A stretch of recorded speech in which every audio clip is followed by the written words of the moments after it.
क्या आपको पता है थॉर के अंदर एक मैडनेस है जो हमें आज तक मार्वल सिनेमैटिक यूनिवर्स में नहीं दिखी। क्या आपको पता है कि गॉड ने जो थॉर को कहा वो थॉर को हमेशा हमेशा के लिए बदल के रख देगा। क्या आपको पता है कि म्योनिर के अंदर ओडिन ने कुछ ऐसा कैद कर रखा है जिसकी वजह से म्योनिर अपने आप में बहुत डेंजरस वेपन है। मार्वल सिनेमैटिक यूनिवर्स में दिखने वाला थॉर अभी पूरा थॉर नहीं है। अभी थॉर से जुड़ी कई ऐसी बातें हैं जो थॉर को वो कैरेक्टर बनाती है जिसका आपको आइडिया भी नहीं है, और ये वीडियो इसी बारे में है। थॉर से जुड़ी 10 वो चीजें जो आज तक हमें मार्वल मूवीज में नहीं दिखी। तो चलिए शुरू करते हैं। Number 10, warriors madness. अब ये थॉर की वो पावर है जिसे बहुत ही फॉरबिडन कहा जाता है। ओरिजिनली वॉरियर्स मैडनेस का कंसेप्ट लिया गया है old Norse idea of berserker rage से, जिसमें कहा जाता है कि बर्सर्कर वो वॉरियर होते हैं जिनका ब्लड लस्ट बहुत ही ज्यादा होता है और वो सब अपनी फेरोसिटी और सैवेजरी के लिए जाने जाते हैं, और थॉर के पास भी ये टेंडेंसी है। पर वॉरियर्स मैडनेस में ऐसा क्या होता है कि ओडिन के लॉस के हिसाब से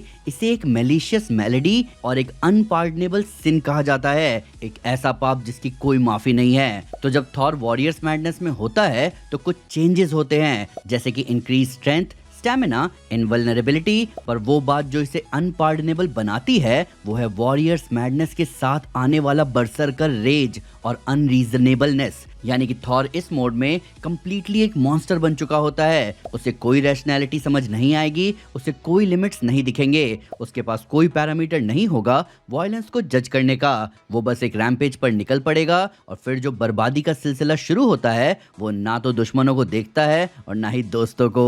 नंबर 9, गॉर की वजह से आने वाली अनवर्दीनेस। अब हम सब जानते हैं कि कॉमिक्स में थॉर काफी लंबे समय तक अनवर्दी रह चुका था, और वैसा ही कुछ सिनेरियो मार्वल सिनेमैटिक यूनिवर्स की शुरुआत में भी हमें देखने को मिला है। पर थॉर के अनवर्दीनेस का जो सबसे इंपैक्टफुल इवेंट है वो हमें एमसीयू के गॉर के आने के बाद भी नहीं दिखाया गया। तो कॉमिक्स की ओरिजिनल सिन स्टोरी लाइन में निक फ्यूरी थॉर के कानों में कुछ फुसफुसाता है और वो सुनते ही थॉर अनवर्दी हो जाता है। अब वो बात क्या थी वो हमें अनवर्दी थॉर के इशू 5 में पता चला, जहां निक फ्यूरी ने कहा था कि गॉर वाज राइट। अब ये 3 वर्ड्स इतना ज्यादा वेट होल्ड करते हैं कि क्या ही कहना, क्योंकि जिस निहिलिज्म के साथ गॉर आया था वो पूरे के पूरे गॉडहुड और उसके मायने को चैलेंज करता है। गॉड के आइडियल्स और गॉडहुड को देखने की उसकी फिलॉसफी बहुत ही ज्यादा स्क्यूड थी, क्योंकि वो सीधा सीधा एक एग्जिस्टेंशियल थ्रेट था गॉड्स के लिए। तो गॉर के पूरे कन्क्वेस्ट और फिर उसका सामना करने के बाद जब थॉर को फाइनली इस सच्चाई का सामना करना पड़ा कि गॉर गॉड्स के बारे में बिल्कुल सही था, क्योंकि आज थॉर जो कर रहा है वो गॉर की फिलॉसफी में ही तो था, जहां उसने गॉड्स के नेचर को एक्सप्लेन किया था। और वही सेंस ऑफ डिसइल्यूजनमेंट और एग्जिस्टेंशियल क्राइसिस थॉर को अनवर्दी बना देती है। तो ये कहानी एक्चुअली थॉर की पर्सनैलिटी और उसकी स्टोरी को ब्रॉडन करती है, पर पता नहीं हमें आगे फ्यूचर में देखने को मिलेगा कि नहीं। Number 7, When Thor lost his arm। अब जिन्होंने जेसन एरन की पूरी अनवर्दी थॉर से लेकर माइटी थॉर से लेकर War of the Realms saga cover किया है या उससे रिलेटेड कोई भी इमेज भी देखी है, तो उसमें आपने देखा होगा कि थॉर का लेफ्ट आर्म उरु का बना हुआ एक प्रोस्थेटिक आर्म है। तो दोस्तों कॉमिक्स के थॉर का लेफ्ट आर्म कट चुका था, और ऐसा करने वाला कोई और नहीं बल्कि खुद मेलेकिथ ही था। ये बात है जब एस्गार्डिया बनने के बाद मेलेकिथ वॉर ऑफ द रियल्म्स वाले प्लान पर निकल पड़ता है, और वो अपने सबसे इनिशियल फेज में होता है जब थॉर की उससे हेड ऑन भिड़ंत होती है। थॉर जो कि हाल ही में अनवर्दी हो चुका था वो उस मेंटल स्टेट में नहीं होता कि वो मेलेकिथ से लड़ पाए, और उसी बैटल में मेलेकिथ थॉर का लेफ्ट आर्म काट देता है। अब ये बहुत ही आइकॉनिक सिग्नेचर बन जाता है थॉर का, जहां हम इसके बाद से थॉर को एक ब्लैक उरु आर्म के साथ देखते हैं। अब एमसीयू में भी मेलेकिथ को लाया तो गया,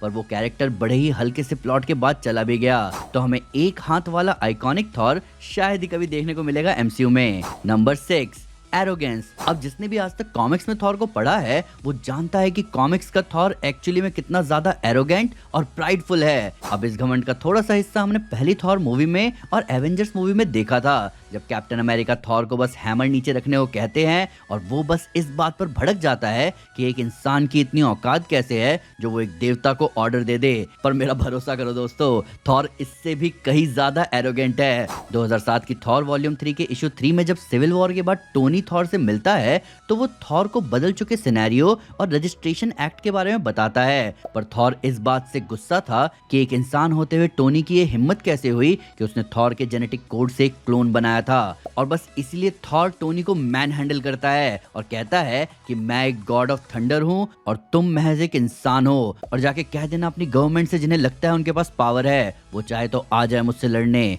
मैं उन्हें दिखाऊंगा कि असली ताकत क्या होती है। और ये थॉर की सच्चाई है दोस्तों कि बेशक वो इंसानों के बीच रहता है और लड़ता है, पर वो कोई मॉर्टल नहीं है और कोई उसे या उसके हीरोइज्म को चैलेंज करे तो थॉर कभी पीछे नहीं हटने वाला। नंबर 6, गॉड टेम्पेस्ट, एक ऐसा तूफान जिसे मदर ऑफ थंडर कहा जाता है, एक ऐसा तूफान जिसका साइज एक पूरी गैलेक्सी से भी बड़ा है और जिसके बारे में कहानियां सुनाई जाती है कि गॉड टेम्पेस्ट की आंधी इतनी तेज थी कि वो प्लैनेट्स को उनके ऑर्बिट से उखाड़ देती थी, स्टार्स को मोमबत्ती की तरह बुझा सकती थी। उस गॉड टेम्पेस्ट से कई दिनों तक लड़ने के बाद ओडिन ने उसे एक उरु के टुकड़े में कैद कर लिया था और वही बना बाद में म्योनिर। अब गॉड टेम्पेस्ट की ये स्टोरी तो आप सब जानते हो, पर गॉड टेम्पेस्ट वाली स्टोरी लाइन की खास बात ये है कि इस आर्क ने म्योनिर जैसे बस एक हथियार को भी एक सिग्निफिकेंस दे दी और उसे भी थॉर के लोर का एक बहुत इंपॉर्टेंट हिस्सा बना दिया। पर गॉड टेम्पेस्ट को यहाँ पर लेना इसलिए भी ज्यादा जरूरी है क्योंकि जिस तरह से थॉर इस स्टॉर्म को वापस से म्योनिर के अंदर रिस्टोर करता है वॉर ऑफ द रियल्म्स में, वो चीज ये दिखाती है कि थॉर एक्चुअली में हमेशा से डेस्टिन्ड था ओडिन को सरपास करने के लिए, क्योंकि जब सन के कोर में थॉर को गॉड टेम्पेस्ट दोबारा से मिलती है तो थॉर के बस एक इशारे में गॉड टेम्पेस्ट म्योनिर को दोबारा से रिक्रिएट कर देती है और गॉड टेम्पेस्ट ही वो प्रूफ है थॉर के अनचैलेंज्ड गॉडहुड का जो पुराने ऑल फादर तक को सरपास कर दे। Number 5, beta रेबिल। अब बीटा रेबिल को लेकर हमने ईस्टर एग्स देख लिए हैं, पर ये कैरेक्टर आज तक एमसीयू में नहीं दिखा, पर मार्वल कॉमिक्स से जो भी बीटा रेबिल को जानता है वो ये जानते होंगे कि बीटा रेबिल का एमसीयू में होना कितना फायदेमंद होता, क्योंकि कॉमिक्स में थॉर और बीटा रेबिल जितनी बार आपस में भिड़े हैं उन सारी फाइट्स का एंड रिजल्ट यही होता था कि थॉर और बीटा रेबिल इवनली मैच्ड हैं स्ट्रेंथ, पावर्स और हर चीज में। इनफैक्ट बीटा रेबिल और थॉर दोनों में कौन ज्यादा एज रखता है ये देखने के लिए ओडिन ने खुद इंटरफेयर किया था और एक ऐसा फाइट प्रिपेयर किया जहां दोनों ही कैरेक्टर से उनके सारे एनहांसमेंट्स छीन लिए गए थे, जैसे कि किसी भी तरह का बफ या फिर वीकनेस, सब कुछ हटा दिया गया था और दोनों ही कैरेक्टर्स एकदम खुद के दम पर लड़े थे और स्टिल वो फाइट स्टेलमेट पर खत्म हुई थी। और इसी वजह से बीटा रेबिल एक नॉन एसगार्डियन होते हुए भी म्योनिर के लिए वर्दी है। पर हाँ, ये हमेशा याद रखना दोस्तों कि थॉर जब तक होश में लड़ रहा है तब तक बीटा रेबिल उसके बराबर का है, वरना कॉमिक्स में टाइम एंड अगेन थॉर ने प्रूव किया है कि अगर वो ऑल आउट जाने लग जाता है तब बीटा रेबिल थॉर के आसपास भी नहीं टिक पाता।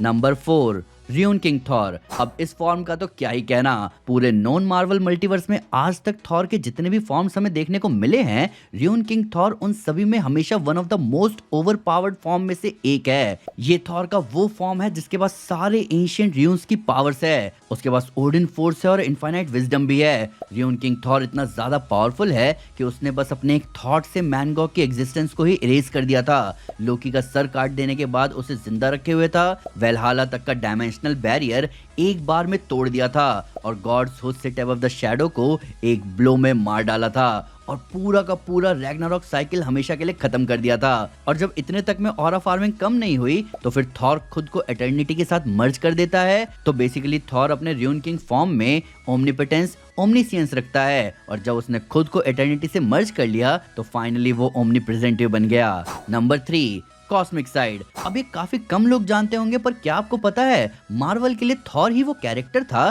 जिसकी स्टोरीज को इस्तेमाल किया जाता था मार्वल के कॉस्मिक साइड को एक्सप्लोर करने के लिए। थॉर और उसके एडवेंचर शुरुआत से ही बहुत ज्यादा पॉपुलर थे कॉस्मिक जर्नीज के लिए, जैसे सिल्वर एज कॉमिक्स में उसका गैलेक्टस से मिलना, फिर सेलेस्टियल्स का उसकी स्टोरीज में होना, और इन सबको जेसन एरन ने ट्रांसफॉर्म किया और एक अलग ही लेवल पर ले गए अपने 2012 के Thor the god of thunder story line में, जहां उन्होंने इंट्रोड्यूस किया गॉर को। अब जेसन एरन जब तक मार्वल में रहे उन्होंने थॉर को कंप्लीटली एक कॉस्मिक हीरो में कन्वर्ट करके रखा, एक ऐसा कैरेक्टर जो यूनिवर्स में अलग अलग जगह जाकर वॉर्स लड़ रहा है। कॉस्मिक इवेंट्स का सारा भार उसी पर है। अब चाहे हम गॉर और गॉड बॉम्ब इवेंट को ही ले लें या फिर वॉर ऑफ द रियल्म्स, थॉर के ही कंधों पर कॉस्मिक जिम्मेदारी आती थी और इतने सालों के बाद भी हमें ये उतना ज्यादा एमसीयू में एक्सप्लोर होता हुआ नहीं दिखा। Number 2, Thor level villains. अब थॉर के विलन्स मार्वल का वो हिस्सा है जिससे मार्वल सिनेमैटिक यूनिवर्स हमेशा से स्ट्रगल करता आया है। थॉर की चारों मूवीज मिलाकर बस रैग्नारॉक वो मूवी थी जहां एक ढंग के विलन हमें देखने को मिली, पर असल में कॉमिक्स में थॉर के विलन्स की कोई कमी नहीं है, जैसे कि मैनगॉग, गॉड बॉम्ब, ओलिक, एन्चेंट्रेस और कई सारे। और इन सब में भी मैनगॉग को हम सबसे ऊपर रखना चाहेंगे। आप मैनगॉग को ऑलमोस्ट मार्वल का डूम्सडे कह सकते हो, क्योंकि डीसी में भी जैसे ही डूम्सडे किसी बैटल में आ जाए तो उस बैटल को खत्म कर पाना नामुमकिन सा हो जाता है। वही हाल मैनगॉग के साथ भी है। मैनगॉग सारे बीइंग्स के कलेक्टिव हेट्रेड से बना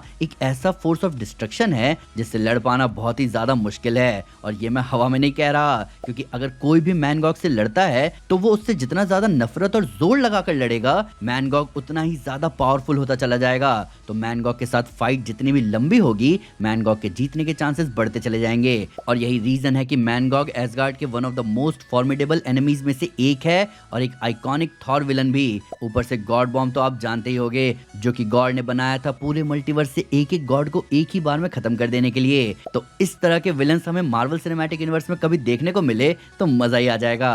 नंबर 1, अ ट्रू गॉड। अब थॉर एक ऐसा यूनिवर्सल कांस्टेंट है कि ये उसका मुकद्दर ही है कि वो सब कुछ के अंत में भी एक रूलर और स्काई फादर ही रहेगा। और ये बात टाइम एंड अगेन कॉमिक्स में अलग अलग कहानियों में अलग अलग तरीकों से दिखाया गया है दोस्तों। अगर मैं आपको एक एग्जांपल दूं तो हम ऐसा गॉर की फाइट में ही देख सकते हैं। तो जब गॉड बॉम्ब एक्टिवेट हो चुका था तो ऐसा कहा जा रहा था कि पूरे मल्टीवर्स में अलग अलग जगह गॉड्स मरने शुरू हो गए थे, और वो सिलसिला इतना इंटेंस था कि खुद ऑल फादर ओडिन अपने घुटनों पर आकर थॉर से प्रार्थना करना शुरू करते हैं कि be the saviour my son, be the god of gods. और उस मोमेंट में थॉर खुद उस गॉड बॉम्ब के हर्ट में लड़ रहा था और जिंदा भी था, जिस गॉड बॉम्ब के असर से मल्टीवर्स में गॉड्स मर रहे थे। इनफैक्ट जब ब्लैक विंटर वाला इवेंट भी आया तो भी वहां यही बताया गया कि इस फोर्स ऑफ डिस्ट्रक्शन को भी सिर्फ थॉर ही रोक सकता है। इवन वॉर ऑफ द रियल्म्स में भी एक मोमेंट है जब द थिंग फ्यूचर में जाता है थॉर के फ्यूचर वर्जन को लाने के लिए, और वो टाइम के एक एंड पर जाता है पर फिर भी पाता है कि थॉर ही ऑल फादर है।